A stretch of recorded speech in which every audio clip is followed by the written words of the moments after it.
All right, welcome back. We are live today at the Consumer Defense Program's webinar. Today we have our special guest, Joe Esquivel, and Joe's going to talk to you about a very special topic today about if you have a Washington Mutual loan, which is now JP Morgan Chase, then this webinar is specifically for you. There's a lot of shenanigans that happen with the acquisition of the Washington Mutual collapse there, and Joe here is going to show you the dirt. So Joe, thanks for coming in. Hi, Vince. How are you today? Glad to be here. All right, so let's get started. On September 25th, 2008, Washington Mutual was closed by the Office of the Thrift Supervision. The FDIC, which is also known as the Federal Deposit Insurance Corporation, was named receiver, and the bank JP Morgan Chase, they had acquired the rights to service the loans through what's called a voluntary purchase and sales agreement. All right, so what we have up on the screen is an actual copy of that agreement. Now, there were thousands of loans, Vince, out there that were among the assets that were held by WAMU when it collapsed in 2008, which was the largest bank failure in American history. Now, the FDIC, as receiver of the failed depository institution, Washington Mutual, by operation of law, they acquired all rights, titles, and powers of the failed insured depository institution, all right, and as well they were entitled to the books, the records, and any assets of any previous conservator or legal custodian of such institutions. Now, it's interesting to know that the transfer of WAMU assets from the FDIC to Chase does not take place by operation of law, okay? Since Chase acquired WAMU assets in a voluntary transaction, all right? When Chase acquired an interest of any loan through a voluntary purchase agreement with the FDIC, the mortgage was not acquired by operation of law, and the subsequent mortgagee, JP Morgan Chase, needed to comply with the provisions of the state's recording statutes. And further, any defect or irregularity in a foreclosure proceeding would result in avoidable foreclosure. There were many investigations, all right, into JP Morgan Chase, and as well, according to the U.S. Senate Permanent Subcommittee on Investigations, I'm quoting one of their verbiages that they said they were again, they have thousands of pages of findings, but within those findings, which I have copies of, many of them, they stated, quote, the mortgages issued by Washington Mutual and listed as assets were sold off before the ink was dry. So the fact is that thousands of the mortgages that JP Morgan Chase is now claiming the right to foreclose on were sold by Washington Mutual long before JP Morgan Chase even acquired the assets of Washington Mutual.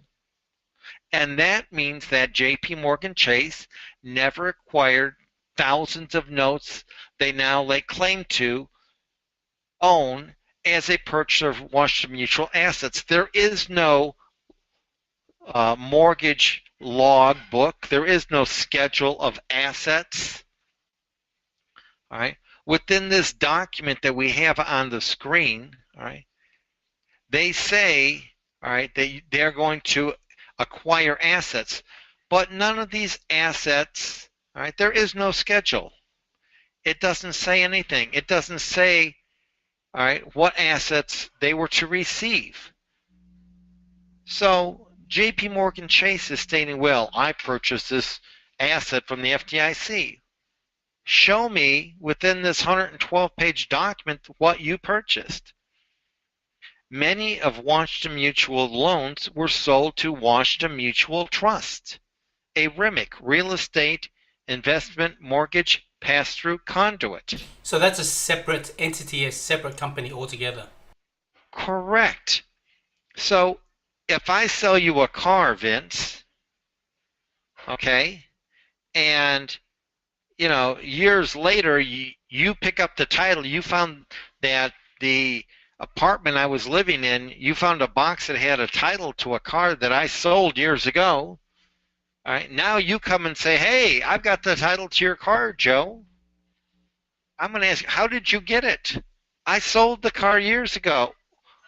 Well, I found it. It was in a box. That means I own it. When you understand that when Washington Mutual went under, all right, hundreds of thousands of loans, they were sold to these trusts, all right? So now all of these assets are owned by trust, but yet J.P. Morgan Chase claims that they own the notes.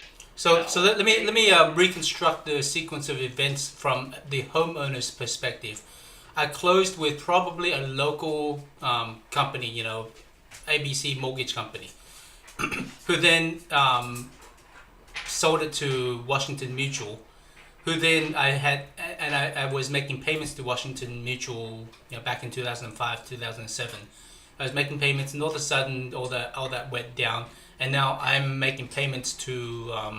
I'm told to make payments to Chase, and as a good citizen, I continue to make payments to Chase, and now Chase is foreclosing on me. And what you're telling me is that Chase is not necessarily the real party of interest, because in the transfer from FDIC, WAMU didn't actually own my loan in the first place because it was sold into a REMIC, and so Washington Mutual in essence was a servicer, and what JP Morgan Chase in essence has done is just acquired the servicing rights.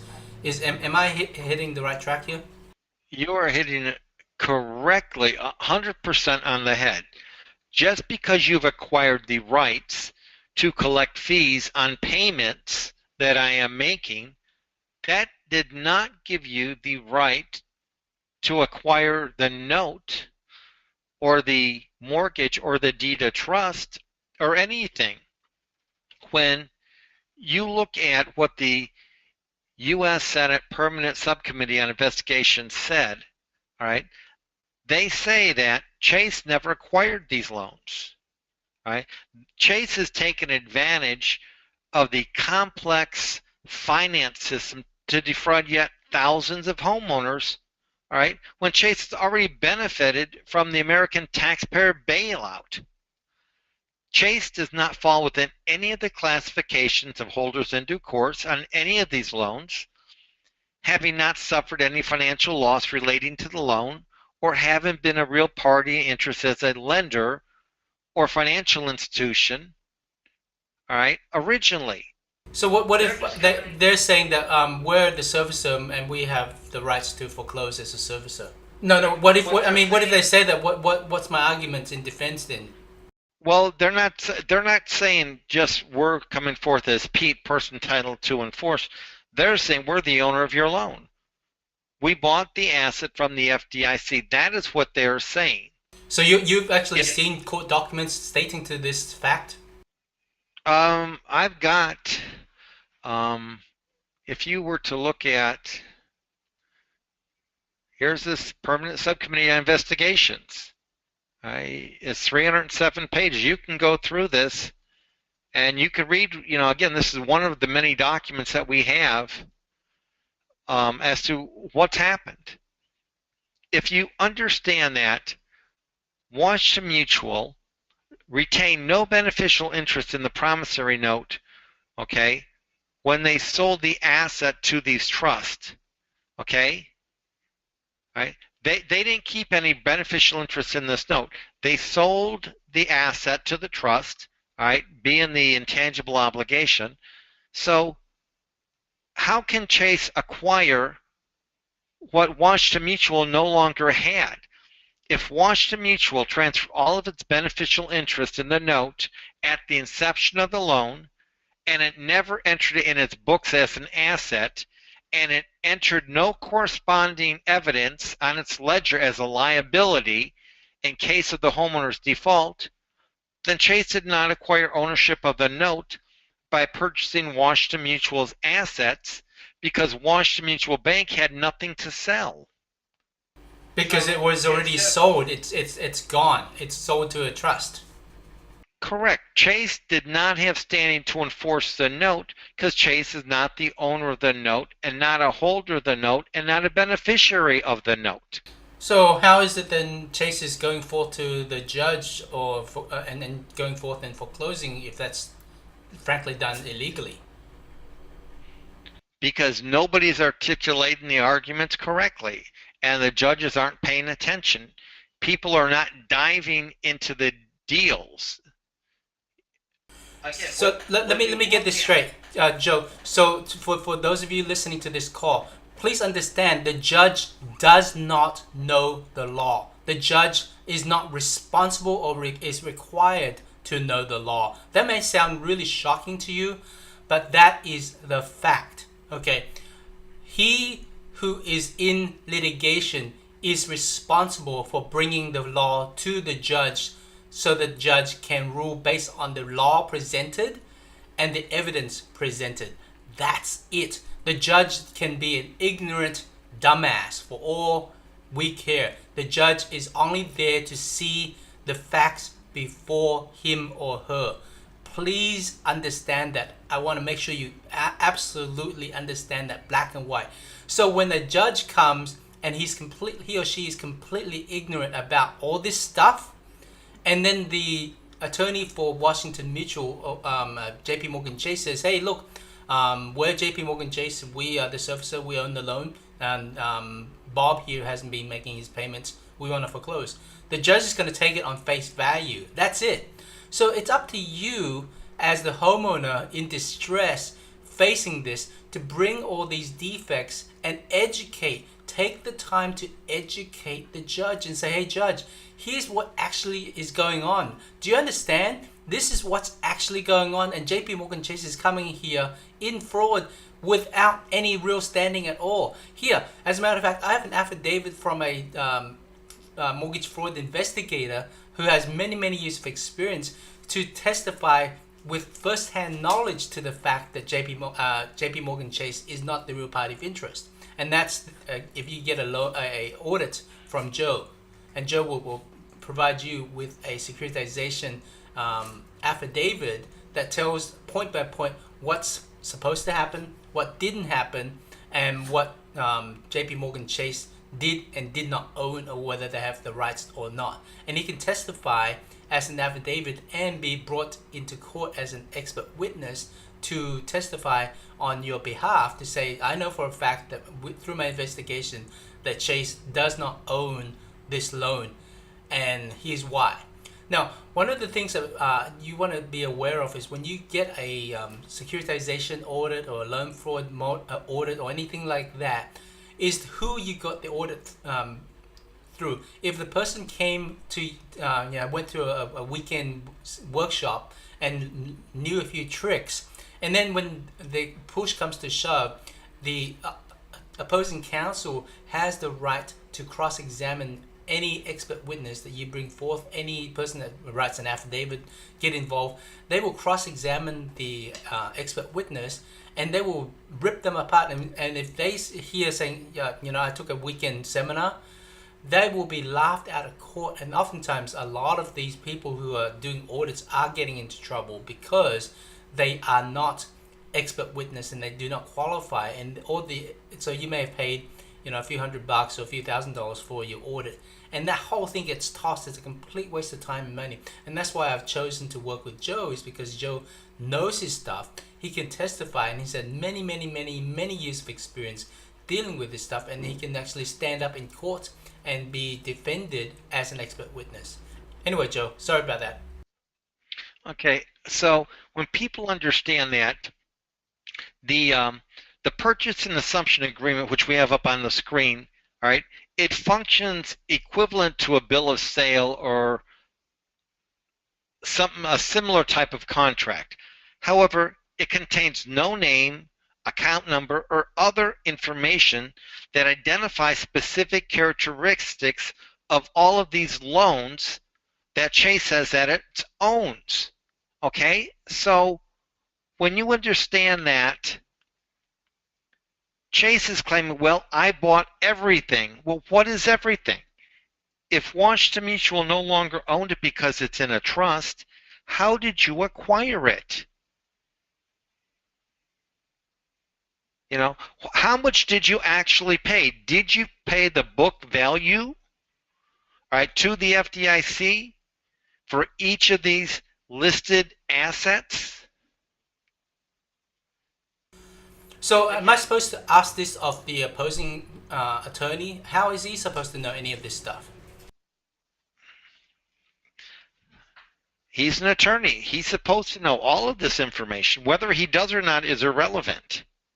And if he can't answer to the satisfaction of the judge, then that casts enough doubt for the judge to say, hey, that's irregular. Right. How did, you know, look at how have you acquired standing, right? To hold a piece of paper in front of me that you could have printed off of some fancy $5,000 or $10,000 laser printer, all right, in which very few people could tell, all right? How did you acquire this document, all right? And how did you acquire what is to be attached to this document? If you understand the value of your loan and what gave it value, you signed a promissory note. That promissory note evidenced debt, the right to future payment obligations. I, Joe Escovel, promise to pay for the next 360 months or the next 480 months, X number of dollars.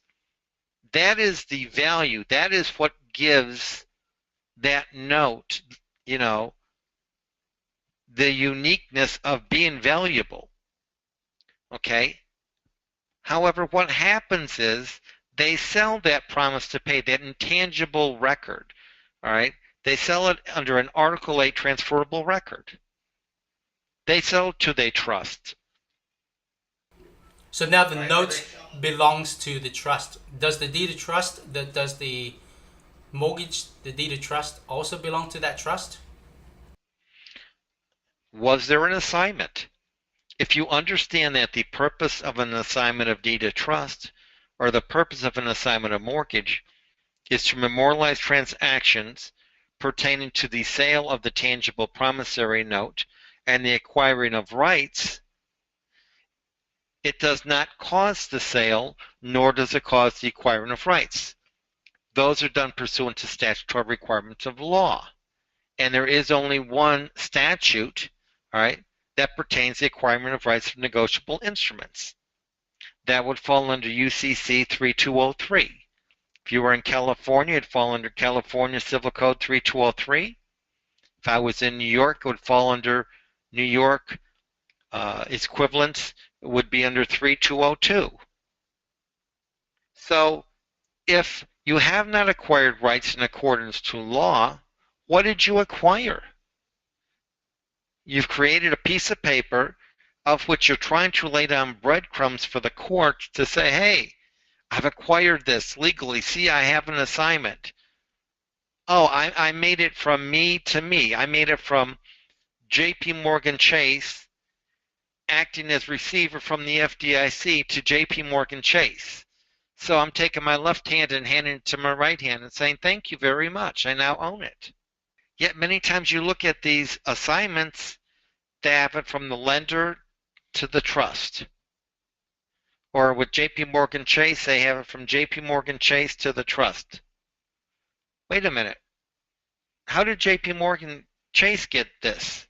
And wasn't it supposed to be have done in 2005, 2007? Whenever the trust has its closing date, it should have been done then. Correct. Look at the 424 prospectus. Look at the pool and servicing agreement. Look at the mortgage loan purchase agreement. These are documents that they create. They say, Vince, you're going to be a party to this document. All right? And you're a party to the document because without that deed of trust, without that mortgage, that trust would not exist. And to be honest with you, a trust is nothing more than a fabrication. It's an imagination. It's just some piece of paper that somebody says, let's make some entity together. But in order for that entity to be valid, it has to follow certain operating procedures. It has to follow the law that says we need to have these assets in by a certain time. We need to declare. We have to pay taxes. There's certain specific operating procedures to make the world respect it and treat it like a valid entity. And the moment it stops behaving like a entity by that classification, then it stops being that entity and has all the rights and privileges of the entity simply go away. Correct. If you would look at some of these documents, I mean, this is a white paper. Came out by Penn Law, a University of Pennsylvania law school. All right, that's where this white paper came from. So within this white paper, it says, in October, J.P. Morgan Chase agreed to pay $5.1 billion settlement to settle claims by the Federal Housing Agency, Ginnie Mae, that it had misled Fannie Mae and Freddie Mac about the quality of nearly 129 mortgage-backed securities trust, for which they paid approximately $33 billion.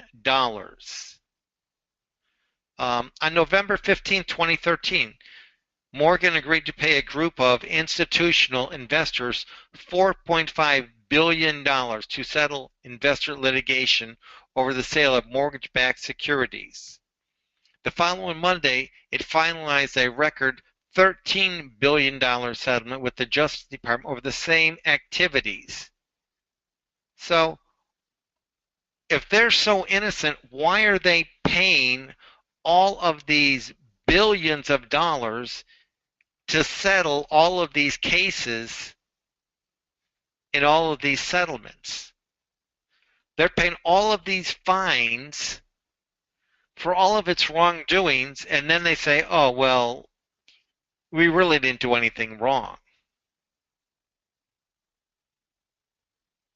Billions of dollars. Again, this is the University of Cincinnati Law Review. I didn't make this up. I mean, this is the document. You can go pull it yourself, or we can email it to you. You can read it. When you look at these documents, the facts don't lie. Facts are facts. So what right now, from what I'm hearing you say, J.P. Morgan Chase was caught with their pants down, committing all these acts of fraud, essentially, and stealing and misrepresenting loans and the quality of the loans to their investors. And the investors lost their pants. So here's the other very interesting fact that a lot of people don't know. I don't know if you know about this, Joe, is that in a RMIC, it's like I said, it's a pass-through entity. That means typically in a C corporation, when a corporation makes money, profit, it gets taxed. And then when it pays the shareholder, let's say, Joe, you're a shareholder of this corporation, when the shareholder sends you a dividend check, you have to declare that as dividend income, and then you get taxed on that. So it's called double taxation. Does that make sense? Right, but so in a RMIC, nobody else didn't pay taxes. The corporation doesn't pay tax. The RMIC doesn't pay tax, but the investor at the end of the line, only he or she needs to pay taxes on profits made. Now, with that said, all the losses and all the profits as well. So when the company goes under or when there's a loss, the investor personally takes the loss and write off the loss for all this stuff. So when what we're saying here is when the investors were misled and they lost money, they took the loss. In other words, they've already taken your loan as a tax write-off. So you don't owe them. They've taken a write-off. They've written off your loan as a tax credit. Right? It's a pass through. These trusts, these REMICs, they are pass through entities. All of the parties that are listed in the middle, the sponsor, seller, depositor, trustee, nobody pays a penny in taxes, as you have said, Vince. The investor pays the taxes. So the investor ultimately should have the right, but the problem is the investor is a pool of parties and they can't really individually represent who actually owns it. And we have this long-standing argument here called bifurcation, is because we don't know who actually owns the loan because it's now in the trust. Does the trust in itself own the loan, or does the investors own the loan? It's like who actually owns the loan? It's very hard to tell. And what did they acquire? What did they purchase? If there was not an assignment that was done to memorialize transactions pertaining to the sale of note and acquiring of rights, all right, on or about the closing date of the trust, all right, then it would seem to me that the trust has purchased an unsecured debt. Yeah, pretty much, isn't it? It is an unsecured debt. Correct. I mean, If it's not memorialized through a actual correct. asset transfer, then it's an unsecured debt. Right. So, again, it's either a secured debt or an unsecured. And if it's properly secured, okay, does the chain of title of the note match? Okay, can you show me it went from party A to party B to party C? Yes or no? I don't need to hear what the intention was. It doesn't matter. If the documents say that you are to do this, and then you're to do this step, and then you're to do this step, all right? If you decide to go from A to E and skip everything in the middle, That's not my fault. I didn't put a gun to your head and force you to do the wrong thing. You did the wrong thing on your own, but that's not my problem. My problem is I am requiring you to do the right thing, and because you didn't do the right thing at the time, you can't go back and correct it. Sorry, it's a defective chain of title. correct, you pushed Humpty Dumpty off the wall. You cannot put Humpty Dumpty back together again. And yet, that is what they try again and again and again to do. That's what all these assignments are. Look at the date of the assignment. Look at the party that's signing the assignment. Look at the party that created the assignment. Look at the dates. Look at the date of the deed of trust. So what we talked about in previous calls is oftentimes these trusts have a close-off date, a closing date, and a shut-off date, and they have to put all the assets into the trust and transfer into the trust within 90 days of the creation of the trust. And if it doesn't get transferred within that 90 days, then it's done. You can't backtrack and say, well, in retrospect, I didn't here put it in the trust. It's done. It's an SEC requirement that specifically forbade them from illegal transfers after the fact. And you can't put it into that's I want you to understand that you simply cannot put an asset into a trust after the fact, after the 90 days. And what I'm telling you is this shit happens every single day. Your asset was not put in the trust. More than likely, I'm willing to bet my life on it, your asset was not put into the trust at the time within the 90 days as per the IRS tax requirements. Your asset was not put in the trust. More than likely, your asset is assigned into the trust years after, in 2013, 2015, when you went into foreclosure, when you weren't able to make your payments or whatnot.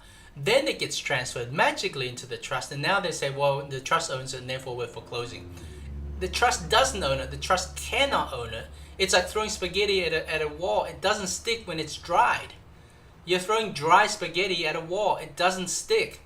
And the fact it doesn't stick means it's an illegal transfer, and you need to be educated enough to tell the judge that that's illegal, and that's how they are not a real party of interest.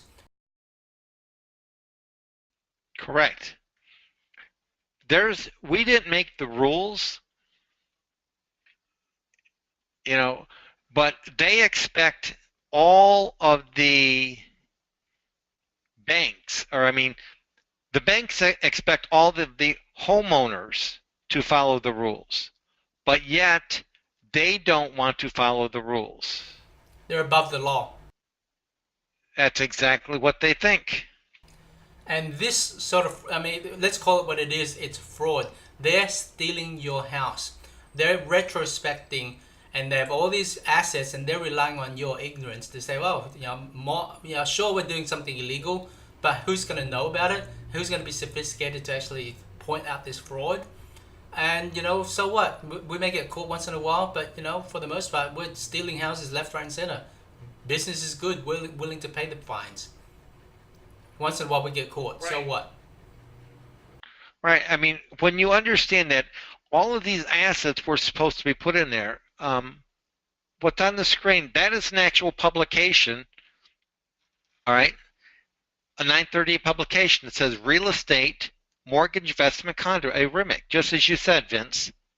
All right. I mean, it says it's from the Department of Treasury, so it must be real. And when you look at this, here's what it shows. So I'm not making this up.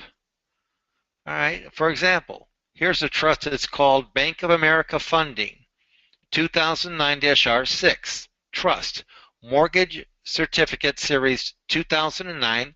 It tells the person who's a vice president, it gives their address, the phone number. These are the tranches. This is the startup issue date. Okay. It doesn't matter. Again, this one only has a few. Look, here's another one, ASG, Resecuritization Trust. So, here, Fannie Mae, Freddie Mac. These are Freddie Mac RIMICs. Again, it tells all of the information. What's the startup date? So, we didn't make up these dates. They told the IRS, they told the SEC what the startup date was going to be. Here's Ginnie Mae, GNMA, Platinum Trust Series. So we're just asking them, hey, hold your feet to the fire. These are Fannie Mae trusts. This is the startup date. So it's not anything that we're making up. We're just saying, listen, you want to play by the rules, play by the rules. Here's the rules that you guys made up in the first place. All we're asking for you to do is to follow the rules that you made up. And if you didn't, it's not my fault. Right. But you have no business foreclosing on my house. You didn't do your paperwork right in the beginning. So you make foreclose on somebody else. But I acknowledge that I owe somebody, but I don't owe you. Right, correct. You're not disputing that you owe the debt. You're disputing that this party does not have the right to foreclose upon you. When you understand that your security instrument, be it either a mortgage, deed of trust, all right, or security deed if you're in the state of Georgia, what that is, that document is an alternate means of collection on a debt. That's what that document is, an alternate means of collecting a debt. You can either collect through the note and get a judgment, or you can collect on the due on sale clause within that deed of trust or that mortgage. One or the other. They choose to foreclose using the security instrument rather than the note because the majority of the time they do not have the note. So for JP Morgan Chase, they say, I acquired it from the FDIC. How did the FDIC get it if it was sold? Now, again, there are some loans that were not securitized, but the majority of the loans were securitized. And that's why we need to find out Where exactly is this? And one of the ways you can do that is to look through the documents on the paperwork that they send you. They oftentimes have hints about the trust that supposedly owns your debt. Look it up. Go to the SEC database at secinfo.com. Take a look, or just Google that series and see if you can find any documentation about that loan yourself. If you are unable to do it, I mean, it really takes a lot of energy and effort and a lot of know-how to actually go through it. And Joe, is very, very graceful to show you some of these things. But he's had years of experience doing this stuff. If you want to have Joe do it for you, we can do that through a loan fraud mortgage investigation for you. Simply go to the link on the website or on this video, and it'll link you to the how you can get an audit from Joe. One of the great thing about getting an audit from Joe is that you get a complete affidavit with your audit. Most other auditors charge you a few $100s extra just to get an affidavit done, and Joe includes that for free as part of the audit. And the affidavit is fully court admissible. You can go to court and it will summarize to the judge, and the judge can say, wow, here's what happened, here's what was supposed to happen, here's what didn't happen, and here's why they shouldn't be allowed to move forward because they're not the real party of interest. And then based on that audit, you can craft a pleading or have one of our paralegals help you craft a pleading around these findings that is the basis for your action for either a wrongful foreclosure or a quiet title action or any other formats you can go by, and possibly get a TRO, or even if you're in bankruptcy, you can use these findings to educate the judge, because frankly the judge does not know these things, and it's up to you to educate, understand the audit, and then present it articulately to the judge so he and she can understand the fraud, the irregularity that's going on, and then he can then say, oh, I see what's going on. JP Morgan Chase, what do you have to say to this? And oftentimes they're going to say, oh shit, you caught me with my pants down. Let's settle. And that's what we want to do, is to educate you on the fraud that's been happening and empower you with more information. And with that said, Joe, we're going to wrap this up for now, and we're going to hopefully see you in the following shows. Thank you so much, Vince. You have a great day. Thank you.